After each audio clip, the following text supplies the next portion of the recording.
I'm going to ask you some questions now. And guys, if you have any questions, either put them in the chat or unmute yourself. So totally feel free. So Bryan, I'm going to ask you a question. So you are an expert on digital marketing. So what are you noticing in this market that's working really well for real estate investors? Do you have any some tips and tricks to share on that? Yeah, I noticed some things in this space. So number one, any type of marketing works if you do it consistently. So I just happen to do digital because that's what I do. And I'm seeing Facebook works really well if you send people through a website. So on Facebook, I don't know how savvy you are on the marketing side, people listening, but you have two different ways to market on Facebook. You have something called Facebook lead forms, which is where somebody fills out a form on Facebook. Facebook auto populates the lead's information, the seller's information into that form, and they call that a lead. You can get those leads very cheap. I prefer not to do them because it's pretty low quality. What I prefer to do is I prefer to have them click it. The ad looks the same. Somebody will click it. It directs them to a website. And I normally want to ask on the first page, like phone number, address, name, maybe email. And then after that, I want to ask additional questions because what I'm looking at is I want the website and the form questions to kind of vet the leads. So I'm not trying to get as many to go through as possible. I'm trying to get as many qualified ones. And I want people that aren't very serious to drop off. I want to give them hurdles. So I see that works really well. In this market, I do see a lot more people filling out forms that are listed on the MLS because the market changed. Sellers haven't really realized that the market's changing and they owe too much on their house and they're panic mode. So we're seeing a little bit of that. And I'm seeing anyone doing ads. I see a lot of people trying to get really cheap leads. I would urge you to focus on quality. And what I mean by that is run ads that say, sell your house fast, or we buy houses cash. So like make them very transparent versus some people I will see their ads and it's like, contact us to see how much your house is worth. You'll get real cheap leads that way too. But the leads that come through, they're not looking to, they may not be looking to sell. They're just curious. So my recommendation is target higher quality leads and pay more for them, but you have a high closing ratio, if that makes sense, you know? Right.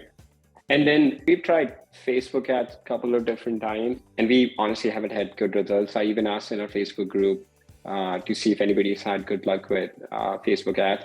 So we tried the lead form method where they were filling out lead within the Facebook system. And then they were you're right, the quantity of leads was good, but just the quality was so bad, it didn't even make sense to just go through so many leads. So when you're running ads, how are you targeting those ads? I know Facebook changed some algorithm, a couple of years ago. How are you still able to target those? Are you doing retargeting to those people that have already been on your website, or are you just doing cold traffic also? Yeah, that's a good question. So number one, when doing Facebook or Google, I see a lot of people run ads and they don't have the proper conversion tracking on their website. So just in a nutshell, before we dive into that, Google and Facebook will give you a code when you set up your ad account. Facebook has a pixel, Google has a script. You need to put that code on your entire website. So what that's doing is that's allowing Facebook to see what's kind of going on when traffic goes to your site. So that's step one. That's where a lot of people stop. They just put that code on. What is very important is to put an event pixel, an event tracker code on your thank you page or whatever page happens after somebody fills out the form. Reason being, with Facebook is behavior based. So if you go onto Amazon or some website and you're looking at shoes, your whole Facebook feed is going to be filled with shoes for the next week. Same thing with this. We're targeting people based on behavior. So a lot of times we'll go broad and we send traffic to the website and we have a lead objective we have the objective of the campaign is lead. So we're telling Facebook, give us leads. And if we get enough people to fill out our form, they start seeing what's the demographic and behavior of the people that turn into leads, and they can put ads in front of more people like that. Does that make sense? Right. And then it's almost like a lookalike audience of people, and then they would use the algorithm to put you more in front of people that match kind of the criteria that you'd said.